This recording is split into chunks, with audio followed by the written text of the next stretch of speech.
Porteira aberta, seja bem-vindo, bem-vinda ao podcast do Patrone, espaço para falar do agro com quem entende. Ela nasceu e cresceu na Caatinga, no sudoeste baiano. Foi a primeira da família a entrar e se formar numa universidade. Como agrônoma, tem avançado nos estudos sobre a aplicação de novas tecnologias na produção de café, com foco, por exemplo, no sensoriamento remoto da atividade. Recentemente, mudou-se para o norte de Mato Grosso, onde diz ter se encontrado profissionalmente com a missão de repassar orientações técnicas e de gestão para cafeicultores da região. Trabalho que pode ajudar a transformar histórias de vida por meio do conhecimento, como, aliás, aconteceu com a dela. Foi num pequeno sítio em Mortugaba, na divisa da Bahia com Minas Gerais, que a Crislaine Alves Ladeira cresceu. Filha da Dona Maura e do seu Manuel, ela aprendeu cedo o significado do cultivo de subsistência, ou seja, a produção de alimentos para o consumo da própria família. Os desafios da agricultura numa região onde a seca predomina fizeram com que ela compreendesse a importância de valorizar cada detalhe que pode ajudar a melhorar o desempenho no campo. Aprendizado que ela divide com um sorriso no rosto com outros produtores e produtoras, que você vai conferir agora. Cris, que legal poder aproveitar a tua vinda aqui em Cuiabá para gravar essa entrevista com você, bater esse papo. Conversamos um pouco ali antes da entrevista e realmente você tem uma história muito legal que vale a pena ser compartilhada. E também tem uma visão muito bacana, né? Tem se especializado numa cultura muito forte no Brasil, que também desponta aqui em Mato Grosso, né? Que é a cafeicultura. Então é um prato cheio para a gente conversar e realmente dividir muito conhecimento e uma história, como eu disse, muito legal para quem está nos ouvindo. Seja bem-vindo ao podcast do Patrone, tudo bem? Olá, Patrone, tudo bem? Eu que agradeço o convite, fico lisonjeada de estar aqui participando do seu podcast, tá? Então, assim, vir para Mato Grosso já foi uma surpresa e estar dando tão bem aqui para mim está sendo mais surpreendente ainda. Legal, você falou vir para Mato Grosso é uma surpresa, você está há pouco tempo aqui no estado, né? Sim, eu tô há 7 meses, eu cheguei aqui em novembro de 2021. Então, 7 meses aqui em Colniza, desenvolvendo aqui a cafeicultura lá em Colniza. Tá gostando do estado? O que te surpreendeu aqui na vinda? Nossa Senhora, gostando demais. Surpreendendo tanta chuva, né? Que Bahia já não é tanto assim. Então, me surpreendeu muito a fertilidade, me surpreendeu a fartura que é aqui. E as pessoas também são muito acolhedoras. Tudo me surpreende aqui. Legal, você falou que te surpreendeu a quantidade de chuvas, né? Me fala um pouquinho da sua origem. Você vem de um município muito pequeno ali no sudoeste da Bahia, né? Fala um pouquinho das tuas origens. Então, eu nasci em Mortugaba. Mortugaba é uma cidadezinha pequena da Bahia, tá? É uma cidade de 10 mil habitantes, mais ou menos. Divisa já com Minas Gerais. E assim, me criei lá até os 17 anos. Aos 17 eu fui para Vitória da Conquista fazer faculdade. Então fiz agronomia, mestrado, doutorado. Estou terminando ainda o doutorado, né, em Vitória da Conquista, na Universidade Estadual Sudoeste da Bahia. Mas me criei mesmo ali em Mortugaba. Me fala um pouquinho, ali em Mortugaba, você falou um município muito pequeno, cerca de 10 mil habitantes, né? Sim. E a tua origem, ela vem da roça, do campo mesmo, né? Me fala um pouquinho da tua infância e dos teus pais, que eu acho que é muito legal esse ponto da tua história. Então, me criei na zona rural, com agricultura de subsistência, que é uma agricultura diferente da agricultura aqui do Mato Grosso, que já é uma agricultura empresarial, que é aquela agricultura, o agronegócio, digamos, né? Aquela questão maior. Então, eu venho da agricultura de subsistência. Meu pai é um produtor, ele de tudo um pouco, né? Quando a gente mora numa área menor, assim, num sítio menor, a gente tem que diversificar e ter de tudo um pouco ali na nossa propriedade. Então, meu pai tinha um pouquinho de cana, que ele fazia rapadura, né? Então, praticamente me criei fazendo rapadura, melado de cana, açúcar mascavo, que meu pai fazia. Minha mãe, professora de escola rural, né? Então, ela trabalhou quase que a vida toda dando aula numa escola multisseriada, que é aquela que você coloca todas as séries ali do pré até a 4ª série numa mesma sala e dá aula para todo mundo. Então, imagina como é dar aula para 15, 20 alunos de séries diferentes na mesma turma.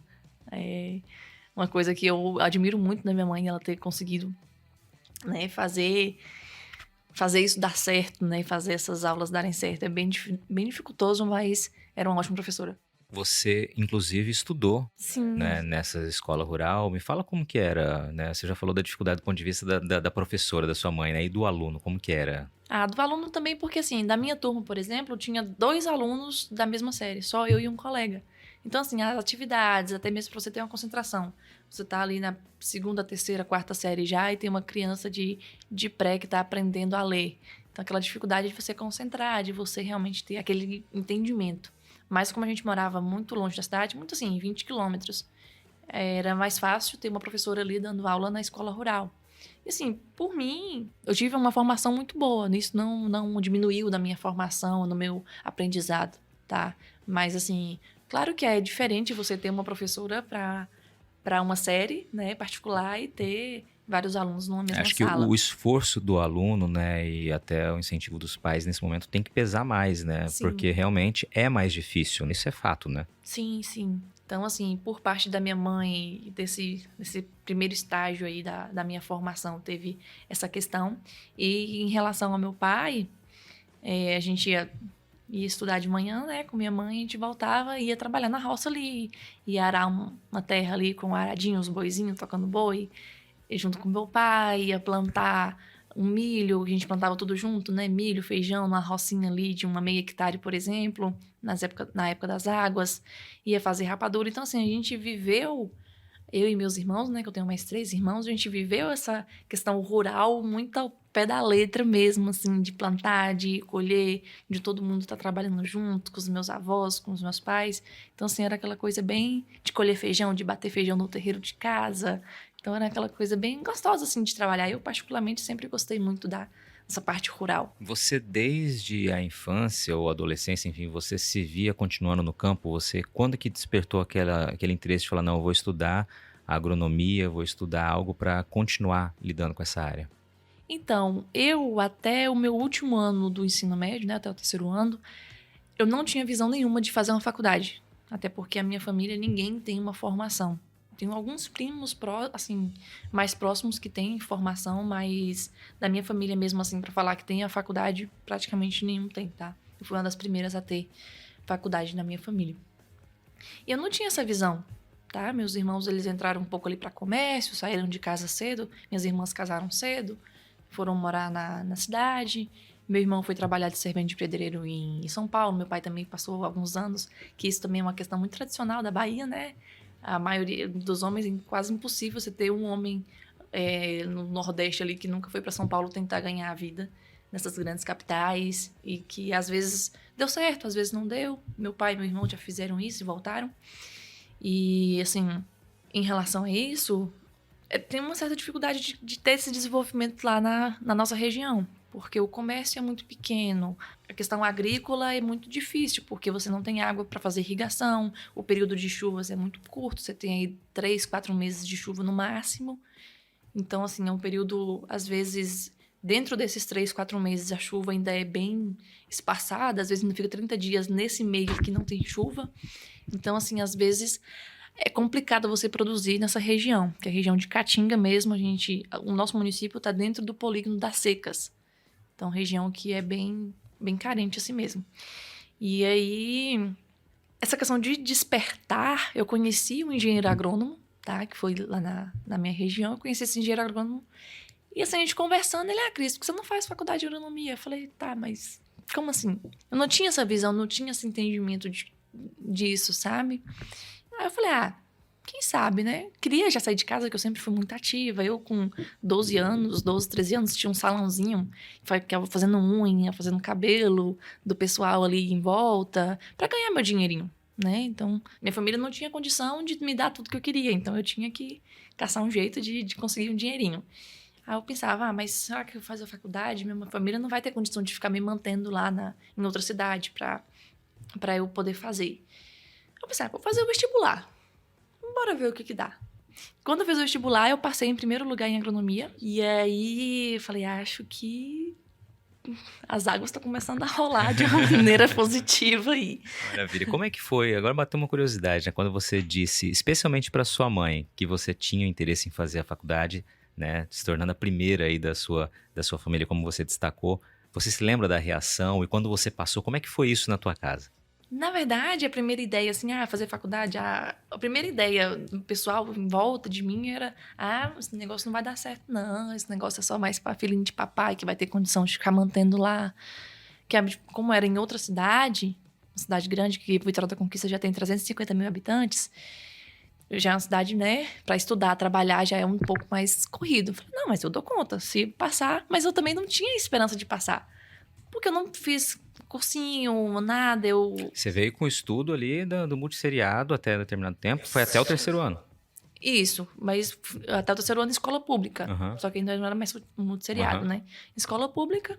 E nunca falar assim, dedicar a isso. Não, eu vou estudar aqui porque eu quero fazer faculdade. Eu não tinha esse pensamento, eu não tinha essa visão de mundo ainda. Eu sabia que eu queria muita coisa. Mas até então não sabia o que eu queria. Eu sempre fui muito visionária, assim, sabe? Desde pequena. Sempre fazia uma coisa aqui, fazia unha, fazia cabelo, eu queria ter o meu, queria fazer diferente, mas até então eu ficava meio presa. E assim, eu conheci pessoas que me incentivaram, tá? A estar desenvolvendo isso. E quando eu fiz o vestibular, que eu passei, até eu me surpreendi. Falei, eu passei? Como assim? E eu passei em primeiro lugar, meu Deus. Começou a mudar um pouco a chavinha. Eu acho que eu tenho jeito pra isso. Eu acho que esse negócio vai dar certo. E eu fui pra Vitória da Conquista, me mudei, tinha 17 anos também, numa cidade que eu não conhecia nada nem ninguém. Morar sozinha, estudar, trabalhar. Eu trabalhava na própria universidade. Então, assim, era uma universidade estadual. E dentro da universidade tinha programas de estágio remunerado, que você trabalhava dentro dos laboratórios, programas de monitoria com bolsa, iniciação científica com bolsa também. Então, eu sempre trabalhava ali dentro da faculdade para ter aquele dinheiro para eu estar me mantendo. Então, minha mãe é uma incentivadora fiel, fiel, fiel. Desde quando eu decidi fazer vestibular até hoje, minha mãe sempre me incentiva muito, tá? É a pessoa que mais me incentiva, não, vai dar certo. E daí eu fui e tinha essa dificuldade, né? De estudar, trabalhar. Mas, assim, pra mim sempre foi muito tranquilo, tá? Minha mãe me ajudava um pouco no aluguel, né? E eu dava conta ali do resto. E aí que eu desenvolvi ali na faculdade e tal. Depois, mestrado. Meu Deus do céu, não, isso não vai dar certo. Aí eu fiz a seleção, passei. Aí, assim, as coisas vão acontecendo de uma maneira na vida da gente que você fica até meio besta, assim, né? Meu Deus, será que eu dou conta disso mesmo, sabe? Por exemplo, quando eu estudava ainda em Portugal, pro ensino médio, minha mãe dava aula ainda. Aí ela ia dar aula de manhã, eu ficava de manhã em casa.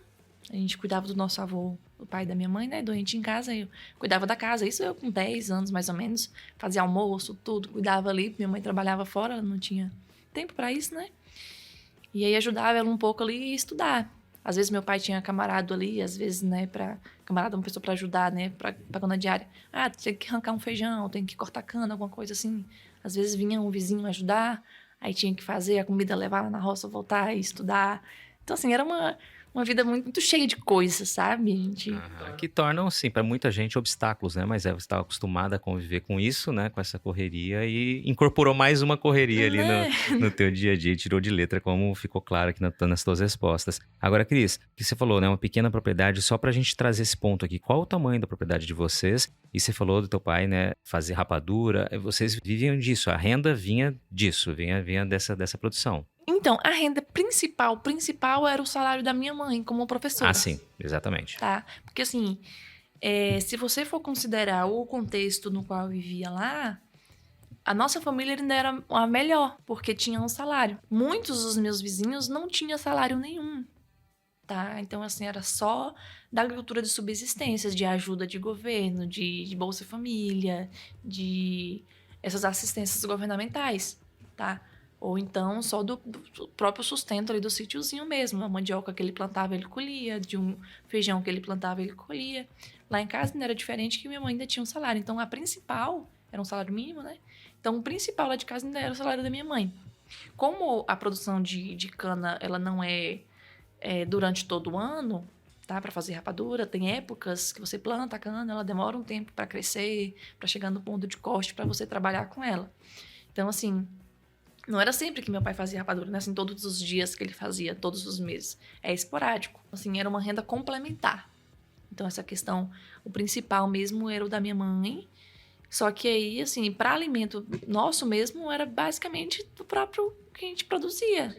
A mandioca que a gente produzia, o feijão que a gente plantava, o milho que a gente plantava. Então, era bem, bem nosso mesmo. Você perguntou o tamanho. Do meu pai era em torno de 4 hectares, 6 hectares mais ou menos, tá? E aí, assim, também tem o da minha avó, que era perto, a gente ficava mais ou menos junto. Mas era questão muito pequena, assim, se for comparar com as terras aqui de Mato Grosso. Eles continuam hoje produzindo ali no mesmo local? Mesmo cantinho. Sua mãe continua dando aula? Minha mãe aposentou. Aposentou agora. Qual é o nome dela? Maura. Legal, dona Maura. Um abraço, parabéns pelo trabalho, por levar conhecimento para a área rural, para as crianças da área rural. Isso é fantástico. Deixar os parabéns para ela e seu pai. Manuel. Seu Manuel também, parabéns pelo trabalho. Realmente é um guerreiro, assim como tantos outros, né, produtores que enfrentam sol, chuva, adversidades. Chuva, no caso ali, não, né? Falta de chuva, né? Quando é chuva, até o Quando é chuva, né? tem que agradecer, né? Mas, de verdade, parabéns. A gente, ouvindo um pouco do relato aqui da Cris, realmente para imaginar, para pensar, para se colocar no lugar de inúmeras famílias que vivem essa realidade. Muito legal mesmo ouvir um depoimento de alguém apaixonada pelo campo aqui, como a Cris, com uma história com tantas raízes aí que exemplificam o trabalho de muita gente. Mas vamos adiante aqui então, Cris. E aí você entrou na faculdade, conheceu esse mundo novo que para você era algo tão distante e que você incorporou rapidamente, né? Você disse, a gente começa a ser levado por aquele conhecimento e começa a seguir carreira ali na área acadêmica também. Da faculdade você já foi para o mestrado, já foi na sequência. Como que você foi escolhendo ali as áreas de atuação? Sim. Em relação a essa área rural, só um adendo, porque assim, no Nordeste a gente vê um grande êxodo, né? Os jovens não querem mais estar trabalhando na roça, estar trabalhando ali de sol a sol ali, então acaba indo para grandes capitais, não tem aquele retorno ali. Então essa era a minha vontade de tentar desenvolver um pouco aquela região, de tentar trazer alguma coisa para ajudar no convívio, a seca, tá? Então, assim, a gente já desenvolveu alguns projetos lá em relação a isso, bem interessantes. Sim, mas voltando aqui para a parte acadêmica. Eu fazendo faculdade, né? Fazendo a graduação em agronomia. E entrando na parte de pesquisa, meio que empurrada ali. Primeiramente foi pela bolsa, não vou negar para você. Porque a bolsa ganhava R$400 de iniciação científica. E eu, vou trabalhar, porque já tenho... Eu não vou precisar trabalhar fora, porque muitas das minhas amigas trabalhavam fora, trabalhavam em supermercado, outras coisas, e aí tinham que abrir mão de pegar todas as disciplinas do semestre para dar conta de trabalhar fora. E eu conseguia trabalhar dentro da própria faculdade, tá? E não atrasar na minha graduação. Então, eu desenvolvi iniciação científica, acho que fiz umas 4 ou 5 iniciação científica. E nisso eu já conheci o meu orientador. Eu já trabalho com o mesmo orientador há 8 anos. Que é o Daí. A gente começou com monitoria, depois foi para iniciação científica. E aí, no último semestre, a gente teve alguns problemas familiares, sabe? Bem pesados, assim. Eu não queria sair de lá. E eu pensava, meu Deus, eu tô no último semestre de agronomia. E que vai ser? Vou para onde? Como é que vou trabalhar onde? E aí, surgiu a oportunidade do mestrado. E eu fiz a seleção para o mestrado, passei, desenvolvi um mestrado, terminei em 1 ano e meio, fiz a seleção do doutorado e passei para o doutorado. Então, assim, foram conquistas bem interessantes, assim, sabe? Agora, uma conquista que eu sou apaixonada, que eu vou ter que falar para você, foi o intercâmbio. Eu ganhei um intercâmbio do Banco Santander. E, assim, a melhor experiência da minha vida, tanto como pessoa, como agrônoma, como... Ali que eu vi um potencial, assim, de sair... eu vou... Olha de onde eu saí. E eu fui parar na Espanha, estudando 6 meses agronomia na Universidade de Oviedo. E, assim, nunca que aquela menininha da Caatinga imaginava que um dia eu iria chegar nesse ponto, sabe? E foi uma bolsa que o Banco Santander ele tem um programa de bolsas ibero-americanas. E era uma bolsa para a universidade toda. Vou botar meu nome, mas esse negócio não vai... Assim como colocou o nome para fazer a inscrição no vestibular e achou que não fosse passar, passou em primeiro, botou o nome para a bolsa e conseguiu a única vaga. Era uma vaga para todos os cursos, para todos os alunos, e acredito, se eu não me engano, era em torno de 200 mil alunos, se colocar os 3 campos da universidade, todos os cursos que tem, era muito aluno. Vou botar meu nome aqui, mas... vou vou ficar muito animada com isso, não. E quando saiu o resultado, nossa senhora, eu falei, não, pode fazer essa recontagem aí. Tem coisa errada. Tem coisa errada nisso. E era por currículo, né? Por média geral de curso. E algumas outras especificações, questão de há quanto tempo estava no curso, porque não poderia estar iniciando o curso, mas também não poderia estar no último semestre para não ter conflito de encerramento ali da graduação. Então, assim, foi exatamente feito para mim. Não, toma aqui, vai lá. Você já visitou uma sementeira de soja? Tem curiosidade em saber como é uma unidade de produção e todas as etapas do beneficiamento das sementes? Então olha só que legal essa novidade que reforça como a tecnologia e a inovação caminham juntas com o desenvolvimento do agronegócio. Uma empresa de produção de sementes sediada em Mato Grosso acaba de lançar uma plataforma de visita virtual que vai te levar para dentro da sementeira sem que você precise sair de casa. É a AgroSol 360. Com ela, você pode fazer um tour completo pelas instalações da empresa, como unidade de beneficiamento, laboratório, canteiros de emergência, estações de tratamento de sementes e armazéns. Olha, eu fiz essa visita virtual e sou testemunha de que a experiência vale muito a pena, viu? E olha que legal, além da visita pela unidade de produção, a AgroSol 360 também te leva virtualmente para um dia de campo exclusivo, onde você pode caminhar por área demonstrativa, visualizar em campo todas as cultivares de soja que fazem parte do portfólio da AgroSol e também interagir com o conteúdo. Para fazer o tour virtual, é só acessar o site www.agrosol360.com.br e dar início à sua visita. AgroSol Sementes, germinando o futuro. E agora vamos seguir um pouco para a área do café. Aí você já pulou algumas etapas, né? Já está falando do café propriamente no teu campo de estudo. Como que foi que você escolheu a cultura do café? Então, o município que eu moro, que é Vitória da Conquista, que eu morava, né, lá na Bahia, em Vitória da Conquista, é uma região tradicionalmente cafeeira, tá? Na Bahia, que é o Planalto de Conquista. A Bahia tem, se eu não me engano, 3 regiões cafeeiras, que é o Planalto da Conquista, que já teve incentivos governamentais do Procafé há muitos anos, então já é uma região bem tradicional. A região de Chapada Diamantina, que também tem a questão de cafés gourmets, cafés especiais, uma região bem interessante, bem bacana também. E a região do oeste da Bahia, que entra Barreiras e Luiz Eduardo, que é a área mais tecnificada, digamos. Lá, minha região tradicionalmente cafeeira, e a universidade tem muitas pesquisas em relação a café. E aí surgiu essa questão do mestrado, e eu sentei com o meu orientador, a gente vai trabalhar com o quê? Vou trabalhar com frutíferas, com manga, com tal, com outras culturas. E a gente olhou pro café e falou, olha, bora trabalhar com café? Que aqui tem bastante propriedade cafeira, tal. Vamos, mas o que em café? A gente trabalha com assessoramento remoto. Desde a graduação a gente vem trabalhando com assessoramento remoto. A gente trabalhou com assessoramento remoto em pastagem, assessoramento remoto em manga, assessoramento remoto em outras culturas, em batata. Meu professor, ele tem esse assessoramento remoto em várias culturas. A gente olhou para o café, vamos trabalhar com café, visando que a região é bem cafeira? Tá, vamos.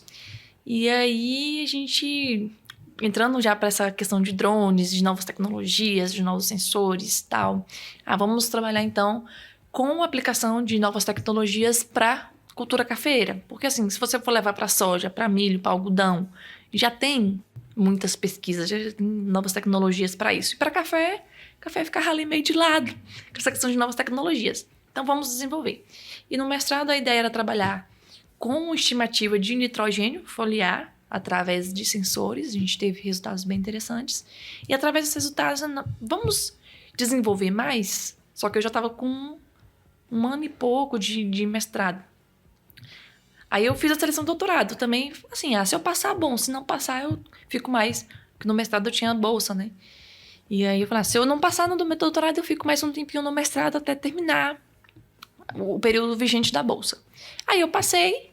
E aí, pro doutorado, o que acontece? A gente deu prosseguimento ao mesmo projeto do mestrado, tá? Utilização de sensores, só que agora expandindo para modelos preditivos para pragas, doenças e estado nutricional da planta. Então, a gente abriu um pouco um leque e abriu também para fazer predição e não apenas aferimento. Então, assim, a gente está fazendo essas pesquisas, esses trabalhos para, por exemplo, com uma semana a gente predizer se o aumento de tal praga, assim, assada, vai aumentar ou vai diminuir no café. Para você predizer um controle, tá? Então, assim, é um trabalho um pouco mais aprofundado, um pouco mais tecnológico. Já entra com inteligência artificial, já entra com redes neurais de informação. Então, já é um trabalho já bem nerd, digamos assim, com inteligência computacional. Legal. E você está em que fase do teu doutorado aí? Como que tá o caminho pela frente? Então, a gente tô com 2 anos de doutorado. Então, já vou qualificar agora, semana que vem, inclusive. E já temos alguns dados iniciais a respeito disso e estamos aí para desenvolver realmente um modelo preditivo para pragas, doenças e teores nutricionais no café, que é já, quem sabe, aí um software de predição. A gente tem uns planos aí bem ousados para isso. Legal, não vamos dar spoiler aqui, mas quando você tiver concluído, você volta para trazer as novidades para a gente. Agora vamos fazer essa outra parte da tua vida, né? A tua nova vida agora. Você está seguindo ainda na academia, mas agora com uma atuação muito interessante aqui em Mato Grosso. Você já disse que veio para cá em novembro, né, de 2021, novembro do ano passado, e se espantou positivamente com a realidade, com um cenário muito diferente daquele que você vivenciou durante a tua vida até então, lá na Bahia. Me fala um pouquinho desse trabalho, né? Como é que se deu essa vinda para Mato Grosso por meio, né, da atuação aí da TAG, que é Programa de Assistência Técnica e Gerencial do Senar? Então, também foi uma outra surpresa. Minha vida é cheia de surpresas, né? Inesperadas. E assim, como eu trabalho com drones direcionados à agricultura, né? Desde o finalzinho da graduação, eu acabava fazendo algumas palestras. O pessoal me convidava para fazer algumas palestras em alguns eventos lá no município, tá? Em algumas regiões ali. E um belo dia me convidaram para fazer uma palestra no EAGRO, que é um evento que coloca a parte tecnológica na agricultura. Então, era um evento bem bacana, uma exposição. Me convidaram, eu estava palestrando e tinha ido pessoal daqui do Senar Mato Grosso para esse evento, tá? Que tem o apoio do Senar. E aí, o Armando, que é o coordenador aqui, ele me viu palestrar, assistiu minha palestra. Cris, bacana esse trabalho seu com café, com drones e tal. A gente tem interesse aqui de estar abrindo uma cadeia do café lá no Mato Grosso, que a gente já vê que tem um potencial, mas nada certo. Mas vamos trocar contato, quem sabe um dia, né? E passamos contato ali, beleza, tudo bem. Passou-se 2 longos anos e recebeu a mensagem do Armando: Cris, você quer vir pro Mato Grosso? E eu, como assim, Armando? Ele, não, a gente vai abrir a frente e a gente quer que seja você, tá? E eu, mas como assim? Explica direito, onde, como, quando é que vai ser? Ele, o sistema da assistência técnica no Senai é assim, assim, assim. Seu trabalho vai ser assim, assim, assim. Ou onde? Aí ele ficou me escondendo onde, né? Que queria me botar lá em Colniza. Aí quando ele foi me falar Colniza, eu, meu Deus, longe. Um pouco inacessível também, né? Porque, assim, de Juína pra lá, estrada de chão, 300 km de chão. E eu fiquei um pouco receosa de vir. Eu fiquei, meu Deus do céu, gente, onde é que esse povo quer me colocar lá em Colniza? Mas a proposta é muito boa, porque assim, pro que eu tava fazendo lá no meu doutorado, em questão salarial, a assistência técnica me paga muito bem. Então, Cris, por que você veio? Ganhar dinheiro. Claro. Porque assim, as oportunidades lá são um pouco mais limitadas. Até mesmo o Senar lá, ele paga menos que aqui, tá? Porque o Mato Grosso é o estado que mais produz. E quem paga o Senar? O produtor rural, tá? Vem do fundo rural. Então, assim, o Senar Mato Grosso é o que mais bem paga, é o que tá mais estruturado. Eu falei, poxa, seria uma oportunidade muito bacana. Fiquei com muito medo de vir sozinha, não conhecia nada, ninguém. Ia chegar aqui, mesmo que, sou engenheira agrônoma, trabalho com café, mas é trabalhar com café num clima totalmente diferente. Eu tô vindo da Caatinga para trabalhar na floresta amazônica, né? Que ali é Amazônia legal já. E eu pensava, meu Deus do céu, as pragas são diferentes, o clima é diferente, tudo é diferente. Eu pensava, meu Deus, eu não vou dar conta de entrar essa parte técnica tudo de novo, porque eu tô acostumada Com uma realidade. com uma realidade e vou chegar lá outra realidade. Mas, nossa, eu fui muito bem recebida. Os produtores são maravilhosos. Assim, tem uma carência grande de técnicos, então quando você chega e você mostra, não, eu tô aqui pra te ajudar. Não tô aqui pra te atrapalhar. Tô aqui pra fazer. Se eu puder te ajudar, eu te ajudo. Se eu não puder, mal não vou te fazer. Eles até ficaram um pouco veaco, assim. Sério que você tá vindo aqui de graça? Porque pro produtor não tem custo, né? Assistência técnica. Sério que você tá vindo aqui me visitar todo mês? E sentar comigo e falar pra me fazer assim, assim, assado, tal, tal, tal. Eles meio que ficaram meio assim... Esse negócio aí, sei não, viu? Esse povo tá querendo... Tem alguma coisa aí que eles vão querer em troca em algum momento. E eu colocava pra eles que não. A única coisa que eu quero, que a gente pede em troca, é que o produtor seja realista, que ele realmente exponha os dados gerenciais pra gente ajudar ele. A gente não quer coletar os dados dele, quer saber quanto é que ele ganha. A gente quer ajudar ele a ganhar mais. Mas para isso a gente tem que fazer um diagnóstico dele, né? Então, assim, aquela driblada ali pra gente tentar convencer ele. Mas os produtores são muito receptivos. Coniza é muito nova, né? Muito jovem, tem 20 anos de emancipada só. Então, é muito jovem. Então, todo mundo que tá lá hoje veio de algum lugar, ninguém é de Coniza. Então, também, com isso, eles são muito receptivos a quem vem de fora. Eles entendem que quem vem de fora chega desamparado, chega sem família. Os produtores viraram minha família. Naquela reunião que a gente conversou no programa, naquela reunião teve o seu Francisco, que hoje considero como meu pai. Eu cheguei lá, a gente fez a reunião, ele, isso era numa quinta-feira. Domingo é meu aniversário, vai ter um churrasquinho lá em casa, vai lá. Sabe? E com isso já me acolheu a família dele, hoje praticamente minha família, Dona Shirley, nossa, são praticamente minha família. Todos os produtores, hoje a gente tem uma relação tão gostosa que se eu falar que eu tô sozinha e com isso é uma mentira muito grande. Legal.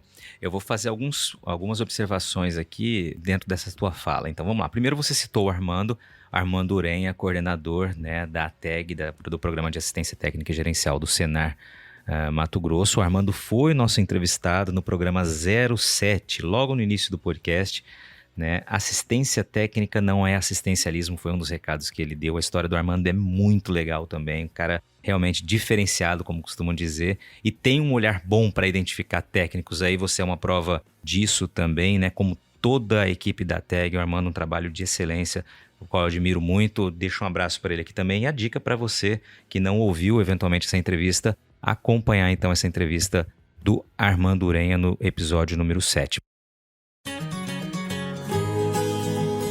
Você está ouvindo o podcast do Patrone, agroinformação com quem entende.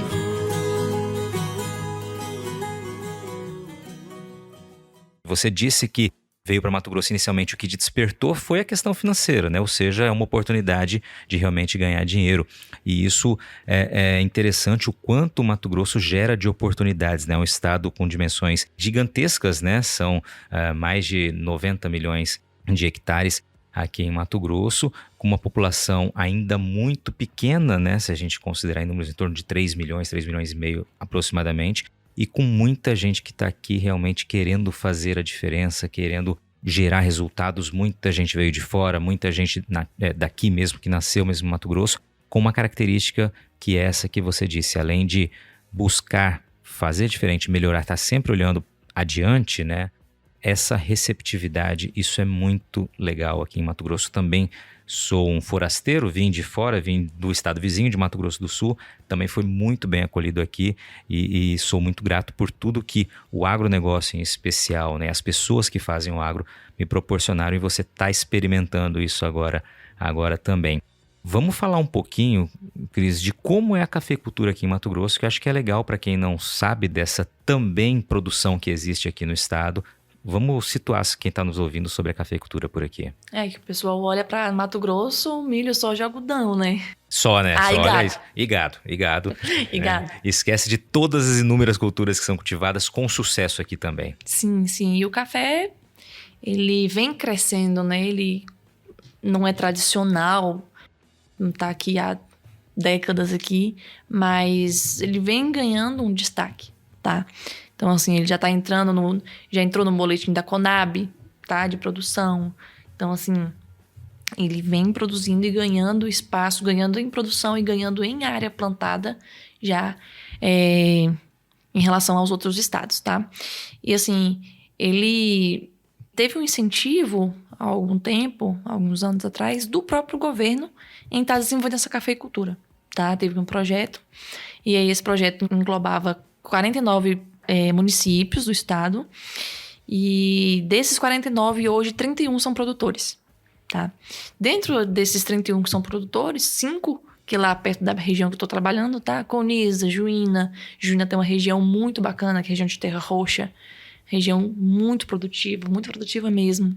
Região de Cotriguaçu, de Nova Bandeirantes, ali Alta Floresta também tem esse café.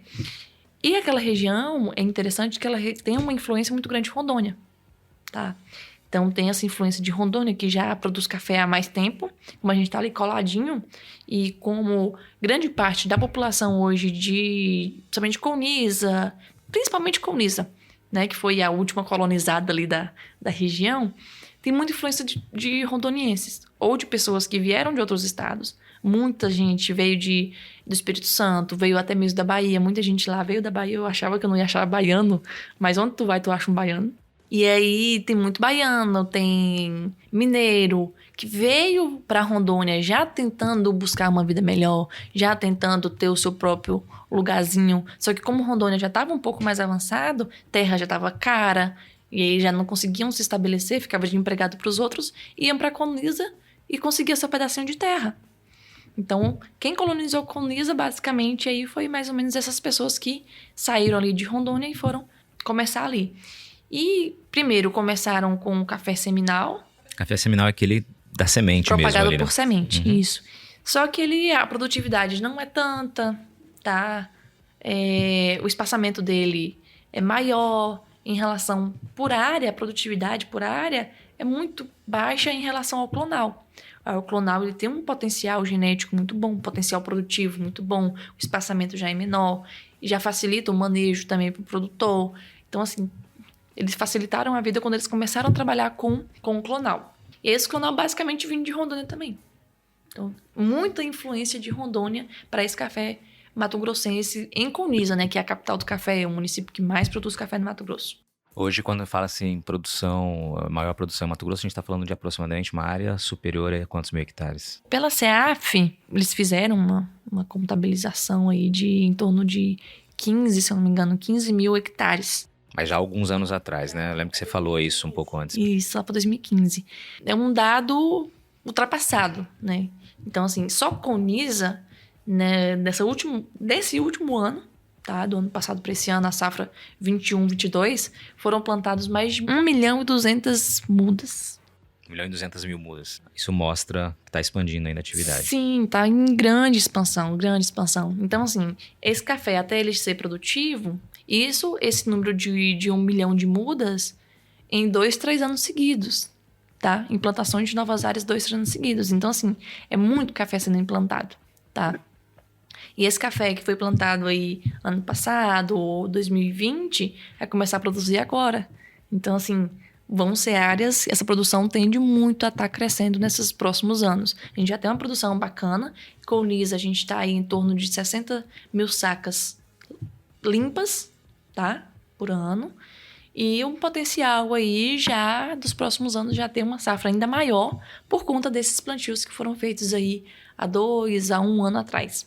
E esse trabalho de orientação que vocês têm feito, né, isso tem despertado atenção. Aliás, foram os próprios produtores, né, que demandaram essa orientação via sindicato rural, né, levar a equipe da ATEG para lá, assistência técnica e gerencial, justamente porque entendem que existem carências ali que podem ser trabalhadas, né, por meio dessa orientação, por meio de entender melhor como funciona a gestão. Isso você tem percebido ali no dia a dia e esse interesse do produtor, claro, vai se traduzir em resultado logo adiante. Sim. Então, o Armando, ele deu uma ida lá em Coniza, junto com os supervisores da ATEG, para visualizar como é que era realmente a situação lá, viu que realmente tinha muito produtor, entraram em contato com o sindicato, né, eles ajeitaram essa questão de mobilização dos produtores. É muito produtor, é muito pequeno produtor, tá? Você pode colocar aí que acho que pelo menos 70% dos sítios vai ter pelo menos um pedacinho de café. Então é muito café. Mas é assim, de 1 hectare, 2 hectares, pouca coisa que a própria família dá conta de trabalhar, de desenvolver. Porque se ele colocar aí 2, 3 alqueires de café, ele não vai dar conta de só com a família dele estar trabalhando. Mas aí, praticamente todo mundo tem um pedacinho de café. E a assistência técnica do Senar, ele veio para trazer informação para aquele produtor que, com a área pequena, ele não tinha uma demanda para ele contratar uma assistência particular.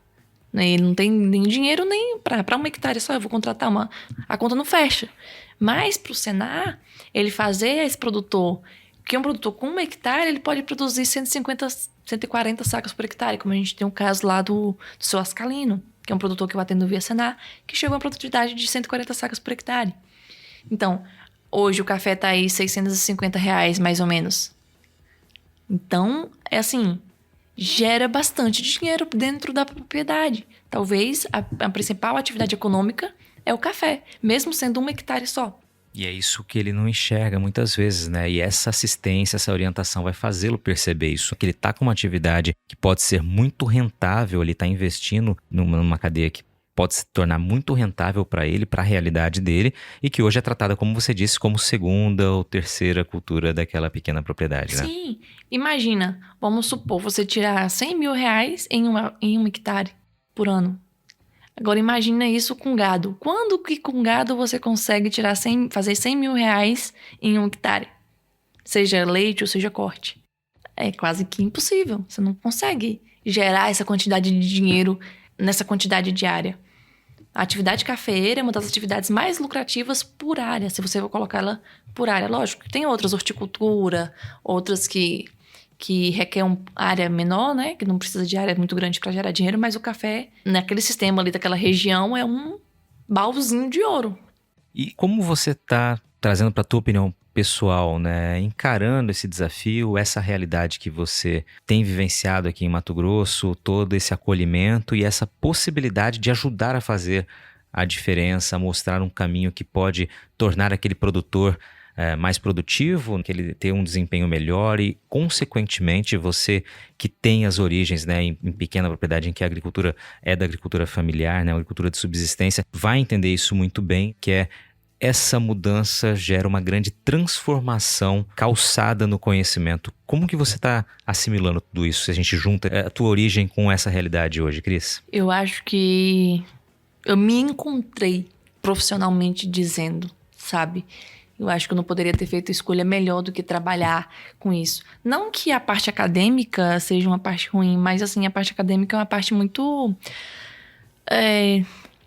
não tem aquele contato humano, sabe? Não tem aquela coisa direta.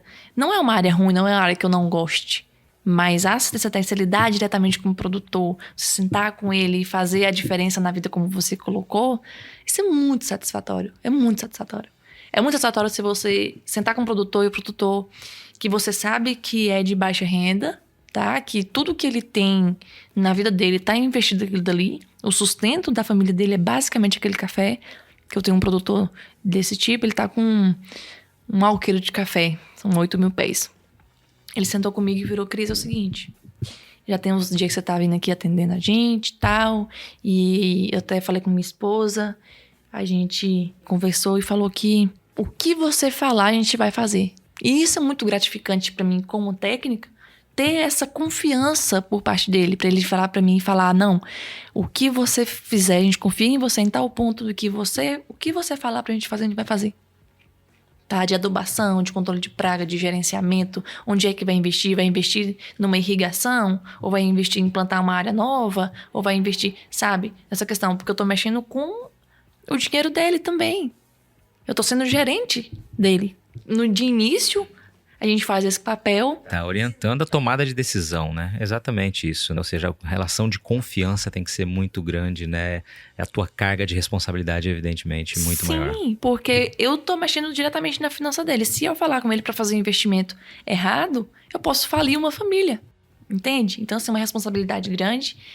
E ao mesmo tempo é gostoso você saber que você tá passando confiança suficiente pra ele chegar e falar isso com você. Tem horas que você fica assim, sabe? É muito gratificante. Você fica besta, assim, olha, nossa, obrigada, Senhor, por ter me proporcionado essa oportunidade. E a procura tá sendo muito bacana. Praticamente toda semana eu recebo 2, 3 mensagens, a gente me para no meio da rua, Cris, é você que é a menina do café? Dá uma passadinha lá em casa, fulano falou que você foi lá e eu tô com um problema lá na roça, que é uma praga, alguma coisa, e eu queria que você fosse lá dar uma olhadinha. Você tá fazendo análise de solo dentro de todo mundo, porque ninguém tinha análise de solo e agora você fez. Como é que faz? Você pode ir lá coletar? Aí às vezes, se não dá tempo eu ir, eu oriento. Ah não, você tem que fazer assim, assim, assado. Se você quiser, eu envio para o laboratório. E mesmo que não faça parte do meu programa, mas às vezes eu até interpreto a análise de um e de outro produtor que eu vejo que é carente de informação, sabe? Que tem as lojas agropecuárias que faz meio que esse serviço de assistência técnica, mas também tá querendo vender, querendo ou não, né?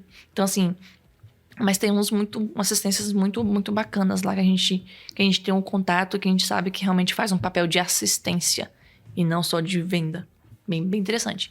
E assim, acho que o ápice dessa procura foi quando um produtor, que eu não atendo via Senar, ele saiu da casa dele, rodou uns 30 quilômetros mais ou menos, para ir na casa de um produtor que eu assisto via Senar, só para participar da minha visita.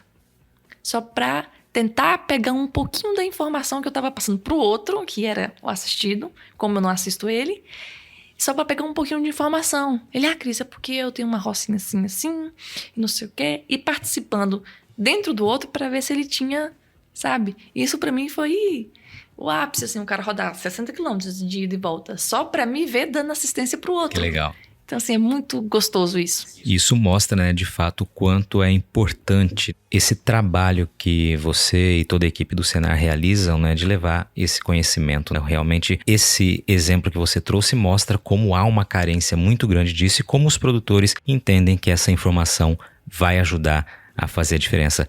Cris, parabéns pelo teu trabalho, pela tua história, parabéns à tua família, né? Por, como eu disse ali no começo, não se curvar diante das dificuldades, das adversidades que a gente encontra pelo caminho, né? Você narrou aqui muito bem, sempre com um olhar muito adiante, com um olhar muito positivo. Isso é muito bacana, por isso que eu fiz questão de te convidar para participar. Tenho certeza que quem nos ouviu aqui ficou muito contente, aprendeu um pouco mais e levou bons exemplos aí, ou vai levar bons exemplos aí dessa tua história. Parabéns, seja mais uma vez bem-vinda a Mato Grosso, sucesso para você, para toda a equipe do Senar. E agora eu quero que, encerrando aqui, você me diga, né, quando que você vai trazer os seus pais ou vai conseguir trazê-los para conhecer Mato Grosso?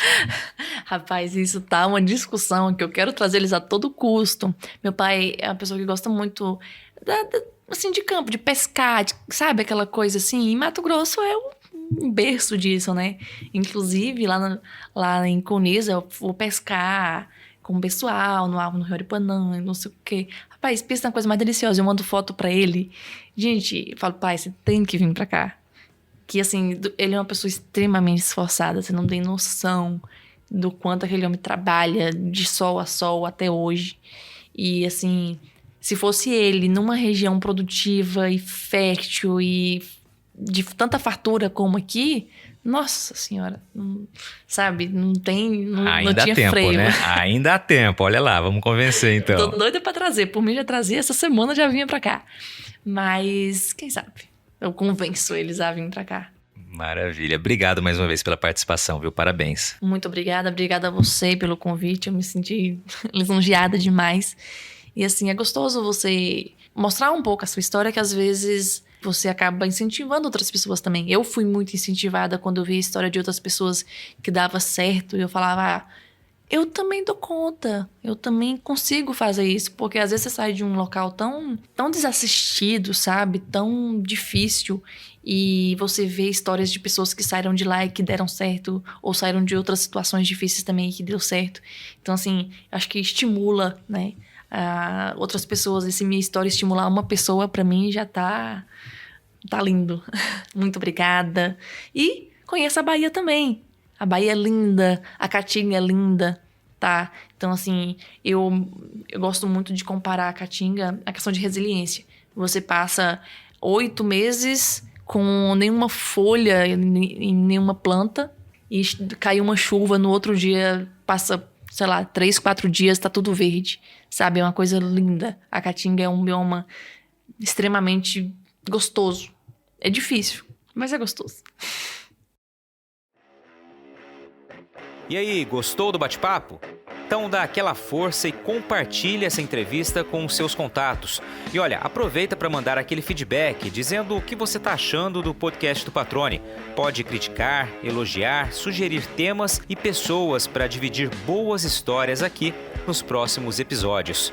É só enviar uma mensagem lá no Instagram para @LuizPatrone que a gente troca uma ideia, viu?